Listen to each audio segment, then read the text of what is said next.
Hi everyone, I'm Yiting Cheng from Fudan University.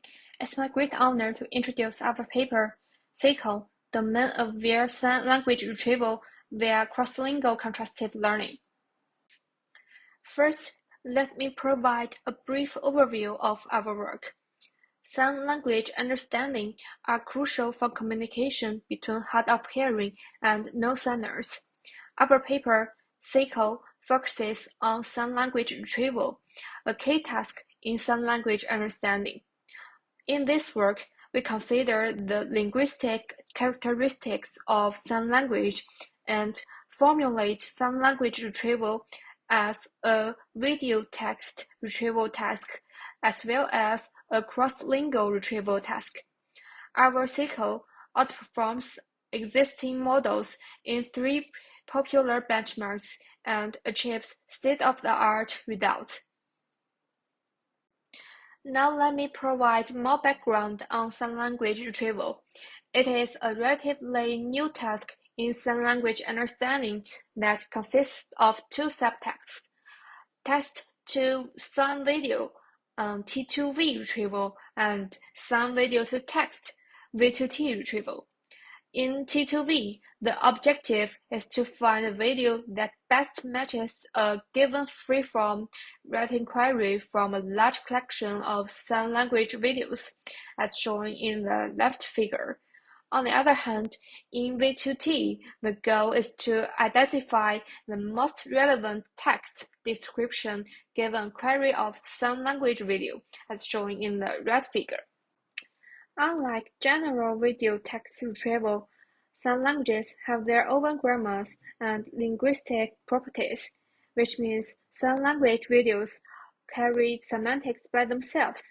To be more specific, as shown in the upper figure, there are sign-to-word mappings between some languages and natural languages. Therefore, we formulate sign language retrieval as a cross-lingual retrieval task in addition to a video text retrieval problem, and propose cross-lingual contrastive learning to identify these mappings. Here, we also show an example of sign-to-word mappings identified by our CiCo, which are 4 instances of book in How to Sign dataset. In the following slides, I will present our models in more detail. In this slide, I will present the overall framework of CiCo. Our approach decouples the framework into 2 main components: the sound encoder and the cross-lingual contrastive learning module. The sound encoder utilizes a sliding window on some videos to pre-extract the vision features, allowing us to effectively model long videos. On the other hand, the cross-lingual contrastive learning module encodes the extracted vision features and their corresponding texts in a joint embedding space. This enables us to learn cross-lingual sign-to-word mappings through contrastive learning. In the next slide, I will explain each component of our framework in more detail. The sign encoder is composed of a powerful domain-agnostic sign encoder and a domain-aware sign encoder centered on pseudo-labeled data. For the domain-agnostic sign encoder, we adopt an SND network pre-trained on a large-scale dataset BSL1K as our primary sign encoder due to its favorable transfer performance.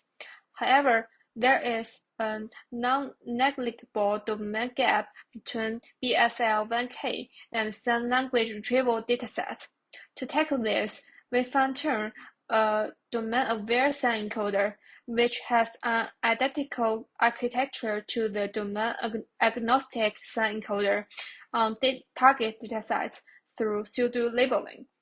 The final sign encoder is composed of both the domain-aware sign encoder and the domain-agnostic sign encoder, which are well optimized and powerful. This improves the performance of the model on some language retrieval tasks. Then I move to cross-lingual contrastive learning module.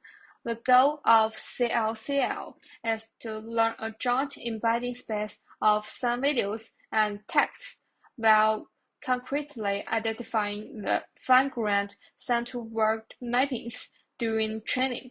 CLCL takes a mini batch containing n some video text pairs as input and contrasts paired data in a shared embedding space for some language retrieval. The main idea behind CLCL is to utilize the shared embedding space to align the semantics of some videos and their corresponding textual descriptions in different languages, thereby enabling cross-lingual some language retrieval. Now we move on to the results of our proposed method. We compared CiCo with state-of-the-art methods on 3 common datasets and found that CiCo outperforms them by large margins in all 3 scenarios. Then we report the ablation study result. We can observe that the ablations that demonstrate the effectiveness of our proposed SEN encoder, cross-lingual contrastive learning, and text augmentation. Finally, we present some qualitative results. As shown in the upper figure, our CiCo model can automatically identify the underlying mappings between sound clips and words. The feature visualization of some video clips also demonstrates the effectiveness of our sound encoder in learning complex sound features. In summary, in this paper, we propose a new framework called cross-lingual contrastive learning for sound language retrieval. We formulate the problem as a cross-lingual retrieval task, as well as a video text retrieval problem. And we introduce a sound encoder composed of a domain-agnostic and domain-aware encoder. Our experiments show the effectiveness of our approach, and we hope it will serve as a strong baseline for future research in this area. Thanks for your listening.